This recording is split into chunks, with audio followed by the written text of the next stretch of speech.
Good afternoon, all of you. Namaste for all yoga aspirants. Let me begin my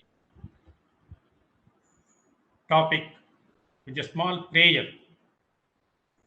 Gurur Brahma, Gurur Vishnu, Gurur Devo Maheshwaraha, Guru Sakshat Param Brahma, Tasmai Shri Gurave Namaha.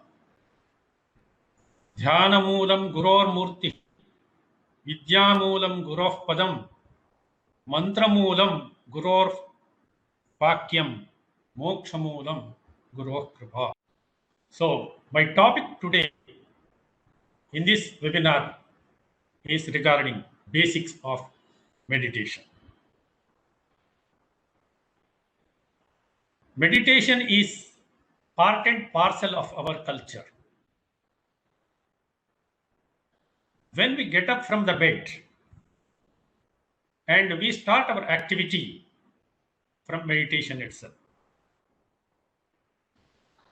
When we get up from the bed, the first thing is usually we follow or we teach our youngsters to pray. Karagre Vasati Lakshmi, Karamule Saraswati, etc.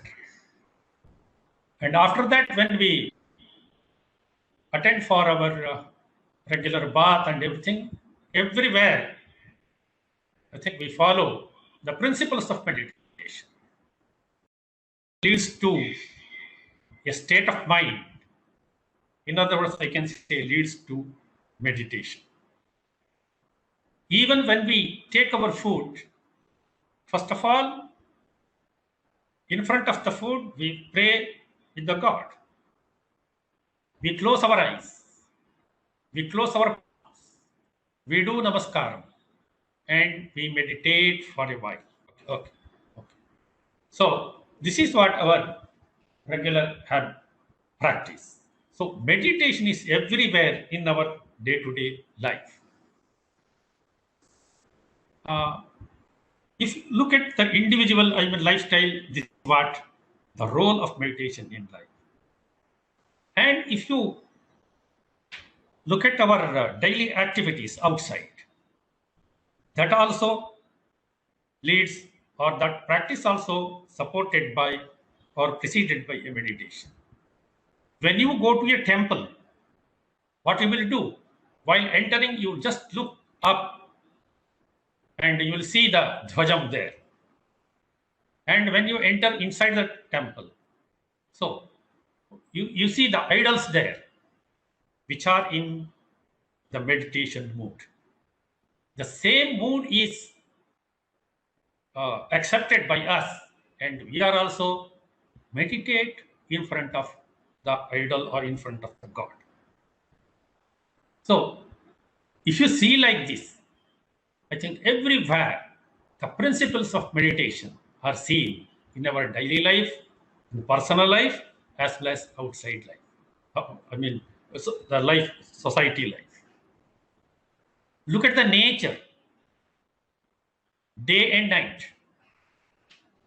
Morning time, we say best time for the meditation. Why?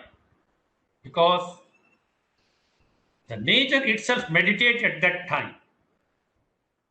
The morning time, calm and quiet, which is supportive for meditation. Or we will say that nature is meditating at that time. No movements or no sounds, nothing, calm and quiet. Similarly, the time, sandhyas, joining or ending the day and starting the night, or ending the night, starting the day, morning, evening, midday time, midnight. These are all the time where nature is also meditating. So if you look at the environment like this, environment also a tendency of meditation. So in this manner, if you look at ourselves and our environment, we can say that there is a principle meditation among in these. meditation is not something new for us. It is everywhere in our life. Everywhere in our life. If you make a dress, for example, I'm taking dressing. How we will dress? Suveshaha anurbhanojvalah. When we see the dress, your mind should become calm.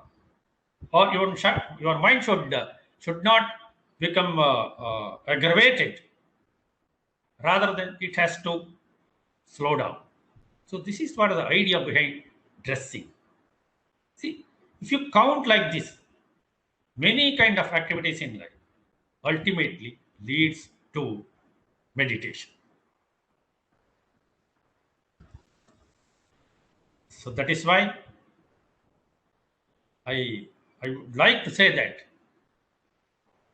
meditation is essence of our culture. It is something like the thread which is in the cloth. You can't separate it. I think with this example, let us move. Regarding the meditation? As you know, it is one of the limb in Ashtanga Yoga, seventh limb in Ashtanga Yoga. And if you take the yoga subject, dhyana is the heart of Ashtanga Yoga. So every practice here ultimately tends to meditation. That is why I'm saying that this is the heart of Ashtanga Yoga. Even you take yama and niyama or asana or pranayama, ultimately tends to meditation. Of course, the final result of the meditation is the highest state of mind. But when you discuss regarding meditation, everything is converge to the meditation. And Patanjali also says that it is the third limb of Antaranga Yoga.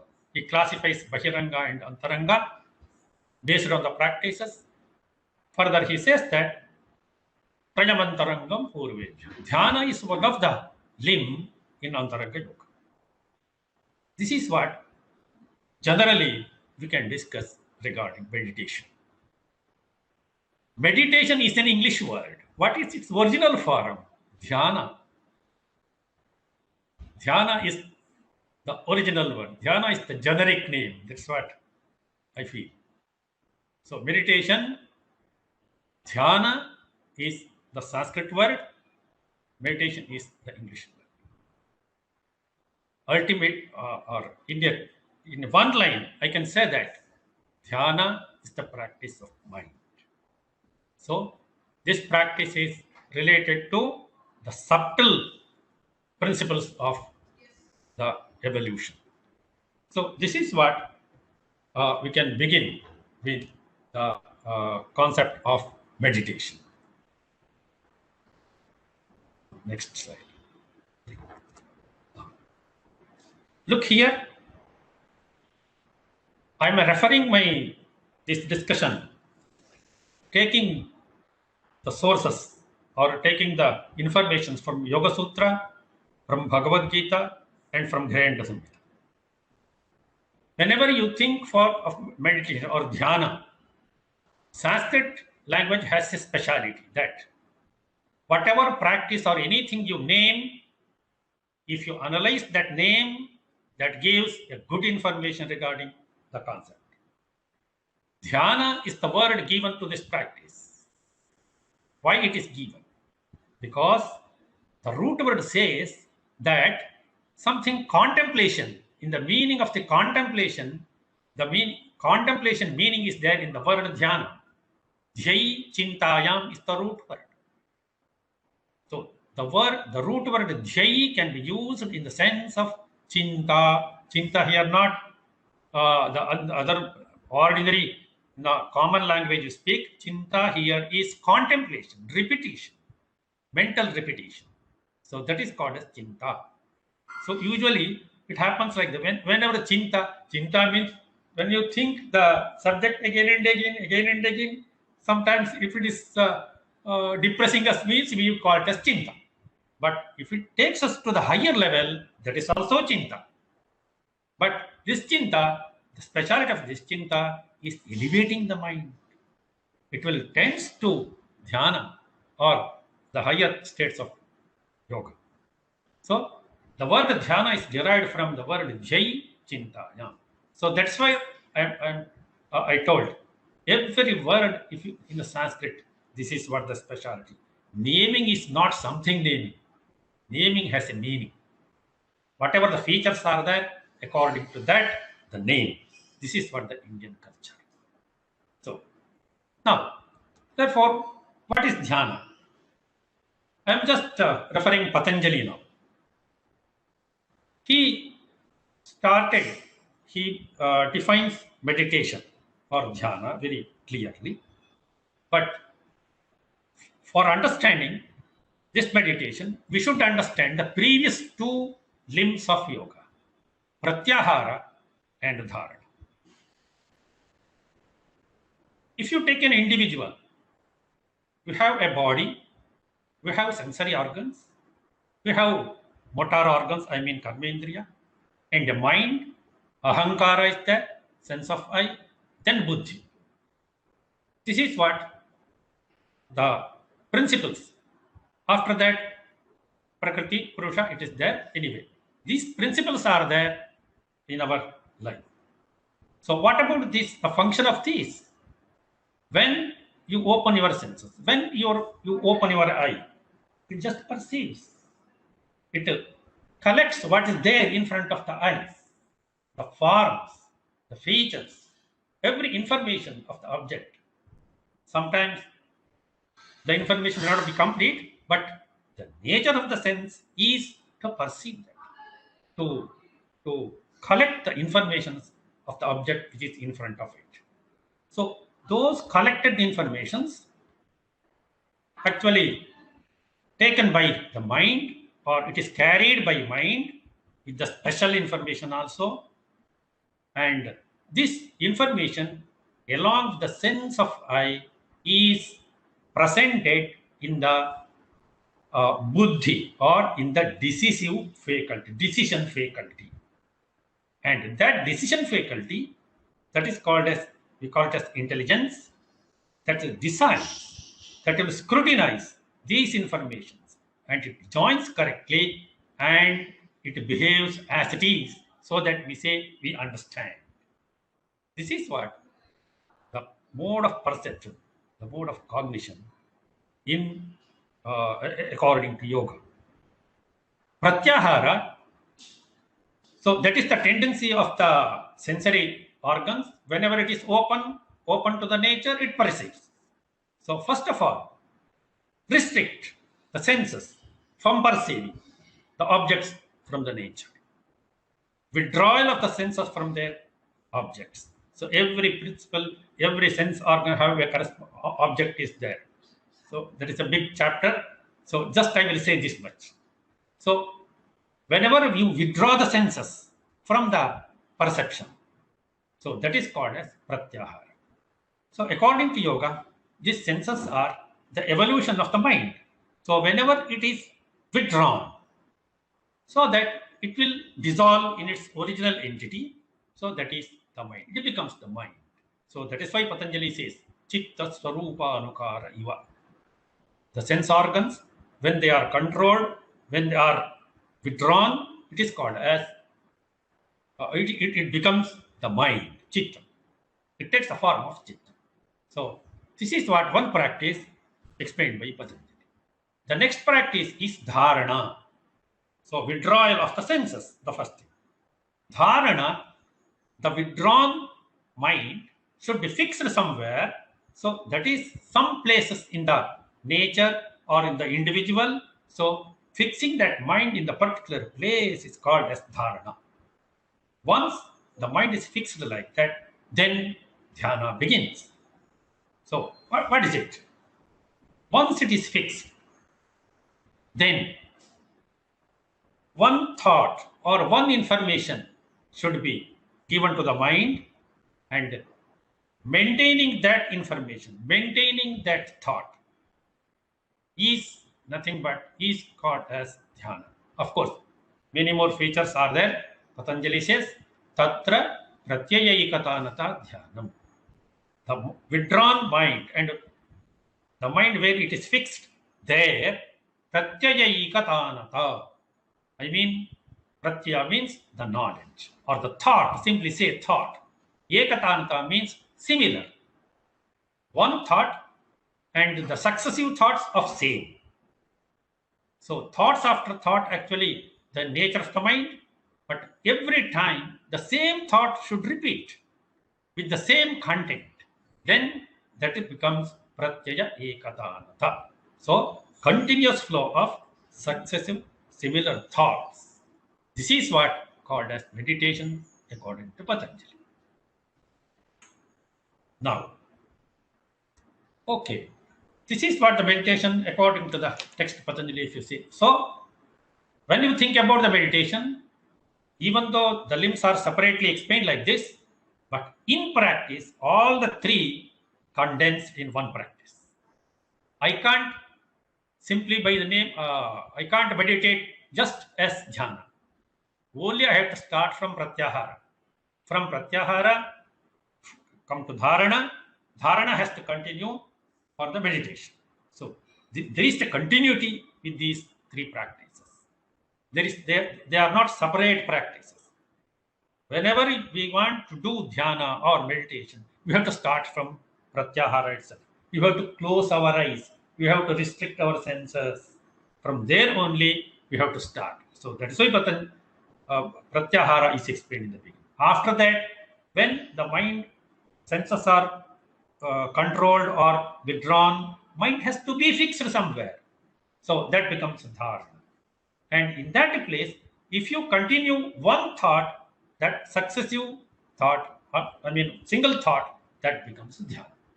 So this is what the principle of meditation is explained by Patanjali. Now, yes, how to do this? Just go through Bhagavad Gita. Beautifully explains. There is no how to practice, is one has to see Bhagavad Gita. In the 6th chapter, in Jnana Yoga, the method of meditation is explained in Bhagavad Gita. Yogi yunjita satatam atmanam rahasi sthitaha ekaki yatachittatma nirashira parigraha. This is what it says. So, first of all, fitness of the individual. That is very important. That is by the previous limbs of yoga. Whether we are fit to do meditation, the preparation of the individual. So that is very important. Whether my mind is calm, whether my body allows to me to meditate. So this is what fitness of the individual. Even Bhagavad Gita also says the same thing. Yogi yunjita satatam atmanam rahasi sthitah ekaki, alone, yatachittatma, controlled sensory organs. Nirashi aparigraha. Nirashi means vairagya. Aparigraha means non-disease. So these are nothing but the principles which are explained in yoga. Yatachittatma, this is nothing but pratyahara. Ekaki, the individual. Nirashihi, no expectation or anything. Very calm and quiet. Aparigraha, with full control of sensory organs. So this is the preparation, and it should be, practice should be regular. Satatam. This is also Bhagavad Gita says. Rahasisthitaha. One should meditate in a place where there are no other subjects. In the sense, alone and in a secret place, one has to practice. This is what Bhagavad Gita says. And then the place, what kind of place is selected? Shuchau deshe pratishthabhya. This is what he says. The place of meditation should be very clean. And one has to prepare a seat for meditation. Pratishthabhya sthiramasanam atmanaha natyuchyatam natinicham chailajana kushottaram. So seat should be in an ideal height. It is not too low or too high. If too high, chance of falling. If too low, some other problem, breathing problem or anything can occur. Or no proper ventilation. So in the even place, in the floor, one has to prepare his seat. And the seat should be very soft. One has to sit comfortably. He should not feel any pain because of the seat. So it should be very soft. So for that he tells Chaila Ajina Kushottaram. First Kushagras, then the deer skin, then the cloth. Cloth in the sense cotton cloth or reshma, any one of the cloth. Then so this is what the preparation in the place where we are meditating.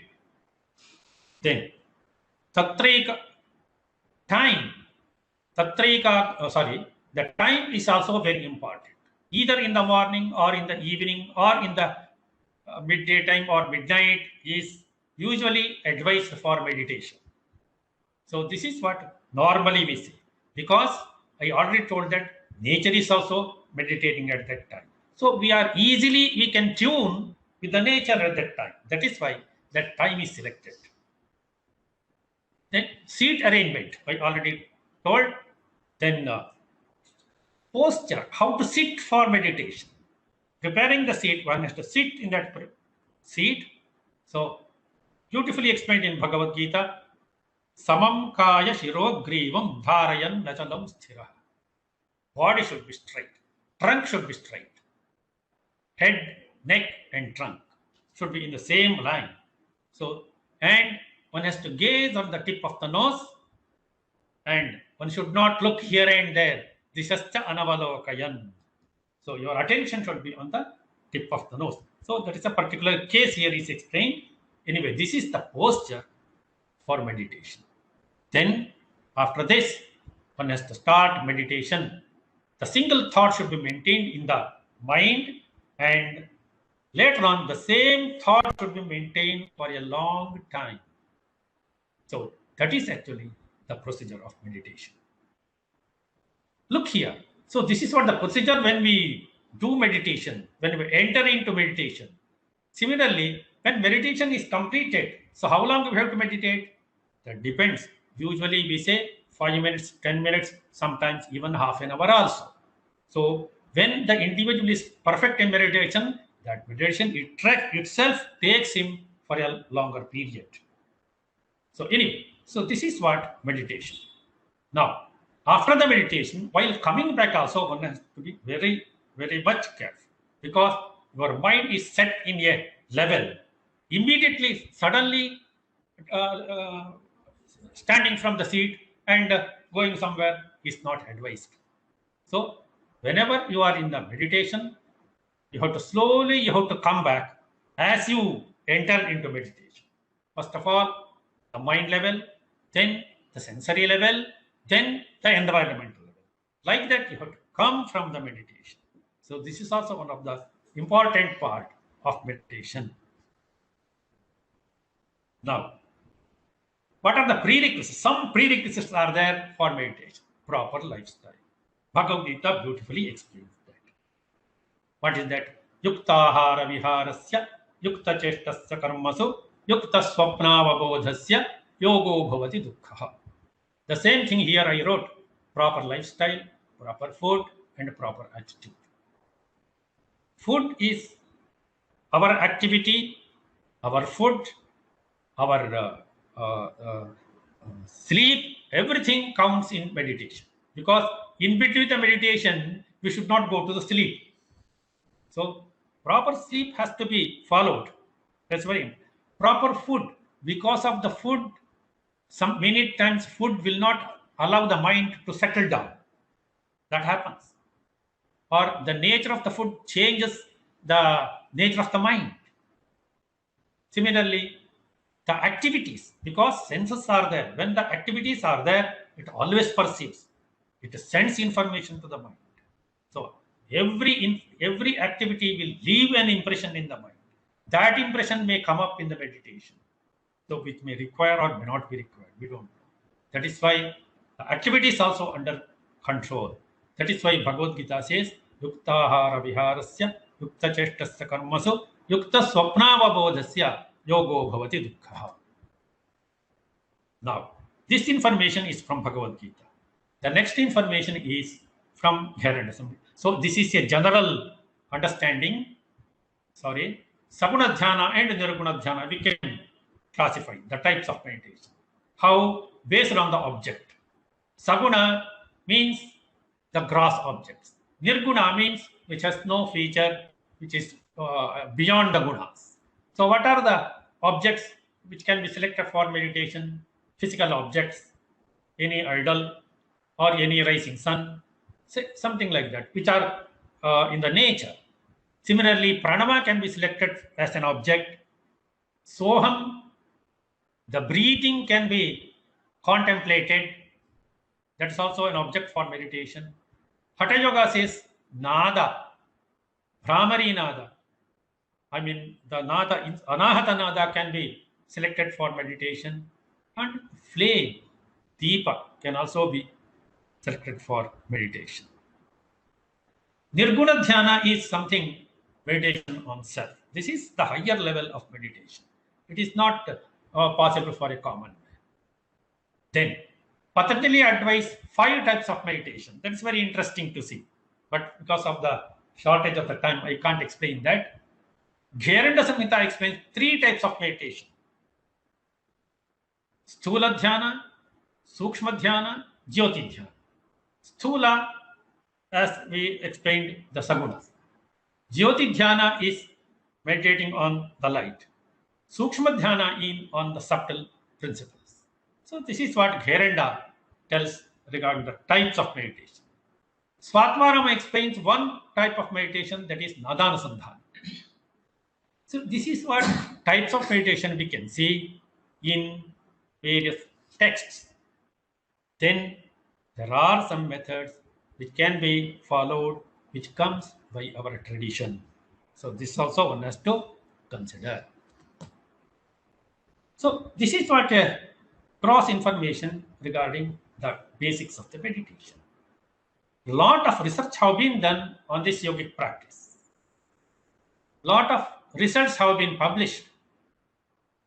So whenever we do a meditation, fall in heart rate, fall in blood pressure, oxygen requirement becomes less. These results are there. I mean, supporting these statement results are papers are there. Alpha wave increases so that the relaxed condition, brain will relax, brain activity will relax. Then regular practices of meditation will bring cholesterol level low. It will increase the HDL, so it is good for the heart. Decrease the fatty acid. Then, even in clinical aspects also, meditation can be applied. It decreases stress, it decreases anxiety, it controls anxiety, requirement of sleep diminishes, good control over the self. This is what the advantage, or clinically as well as the other level of life we can see. And in the clinical conditions like essential hypertension, meditation becomes an important tool. It's very much helpful in controlling essential hypertension. And it is a good tranquilizer. Even in psychological problems, it acts as a good tranquilizer. So this is what a short information regarding the basics of meditation and its role in the clinical field as well as in our daily life. I think with these words, I think I can conclude my session. I am very much thankful to giving an opportunity in this webinar, especially Professor K.K. Sharma, who invited me and given an opportunity to share my views with you. And very much thankful to all of you who are hearing this lecture so far.